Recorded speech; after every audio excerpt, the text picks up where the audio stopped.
दिल्ली विधानसभा के शीतकालीन सत्र का दूसरा दिन आज भी हंगामे की भेंट चढ़ गया। सत्र में आज उस वक्त हंगामा हो गया जब बीजेपी ने आम आदमी पार्टी पर शिक्षकों को आवारा कुत्तों की गिनती लगाने का आरोप लगा दिया।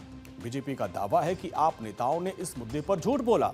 आवारा कुत्तों की गणना में शिक्षकों की ड्यूटी लगाने के मुद्दे पर सत्ता पक्ष और विपक्ष के बीच खूब जुबानी जंग चली और इस कदर बढ़ गई कि सदन की कार्यवाही को 2 बार स्थगित करना पड़ा।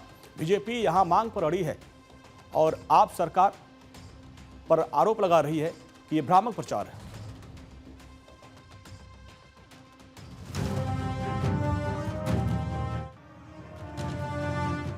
दिल्ली विधानसभा के शीतकालीन सत्र का दूसरा दिन हंगामे की भेंट चढ़ गया। सदन की कार्यवाही शुरू होते ही सत्ता पक्ष यानी बीजेपी के सदस्यों ने आम आदमी पार्टी के नेताओं के खिलाफ मोर्चा खोल दिया। बीजेपी का आरोप है कि आप नेता शिक्षकों की ड्यूटी को लेकर सफेद झूठ बोल रहे हैं।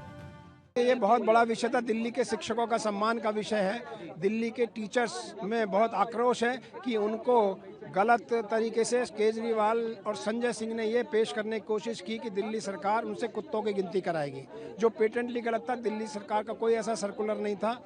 उसी के खिलाफ हमने आज कहा है कि केजरीवाल माफी मांगे, संजय सिंह माफी मांगे, आम आदमी पार्टी माफी मांगे कि उन्होंने गलत बयानी की। सदन में हंगामा इतना बढ़ गया कि अध्यक्ष विजेंद्र गुप्ता ने कार्यवाही पहले आधे घंटे के लिए और फिर दोपहर 1 बजे तक के लिए स्थगित कर दी। बीजेपी विधायक पवन शर्मा, तिलक राम गुप्ता ने सदन के बाहर भी आप के खिलाफ जोरदार प्रदर्शन किया।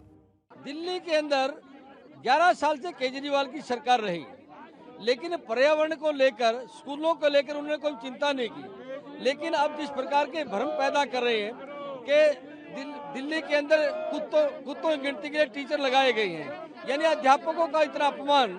जो 11 साल में उन्होंने अध्यापकों के लिए कुछ किया नहीं, कोई स्कूल का नया भवन बनाया नहीं, वो व्यक्ति आज भ्रमित करने के लिए अनेक प्रकार के षड्यंत्र रचने का काम कर रहे हैं। केजरीवाल ने जो झूठ बोला है, पहले तो टीचरों के ऊपर बोला है, उसके लिए वो हो रहा है। पोल्यूशन के ऊपर आप देख ही रहे हैं कि 11 साल से कूड़े के ढेर दिल्ली के अंदर खड़े करते हैं, उसी की वजह से पोल्यूशन हो रहा है।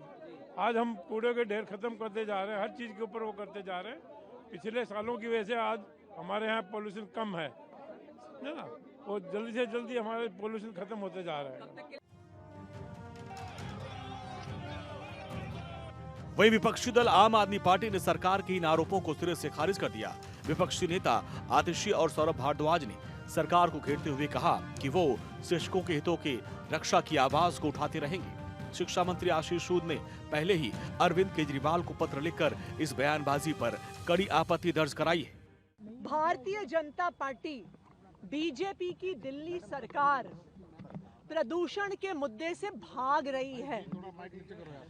आज दिल्ली की सबसे बड़ी समस्या है प्रदूषण।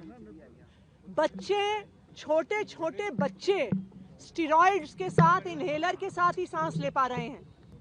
और जब आम आदमी पार्टी प्रदूषण पे सवाल लगाती है, जब प्रदूषण के मुद्दे पे चर्चा की मांग करती है, तो भारतीय जनता पार्टी चर्चा से बचने के लिए क्या क्या बहाने बनाती है। सरकार से दिल्ली को कोई उम्मीद नहीं है कि प्रदूषण कम करेंगे। हमें भी इनसे कोई उम्मीद नहीं है। हम सिर्फ इनसे ये कह रहे हैं, भैया कम से कम फर्जीवाड़ा बंद कर दो इसके ऊपर। पूरी दुनिया के देशों की एम्बेसी दिल्ली में है। अमेरिकन एम्बेसी ने अपना AQI मॉनिटर लगा रखा है। उनका स्टेशन कहता है 400, सरकार का स्टेशन कहता है 300। वो मजाक उड़ा रहे हैं। पूरी दुनिया में भद पिट रही है भारत की कि ये सरकार AQI मॉनिटरिंग तक के अंदर फर्जीवाड़ा कर रही है। दिल्ली में बदली सियासी तस्वीर के बीच अब जुबानी जंग और तेज हो गई है। जहां सत्ता पक्ष बीजेपी झूठ पर माफी की मांग कर रही है, वहीं विपक्ष में बैठी आप अपने स्टैंड पर कायम है। Bureau report, Bharat 24।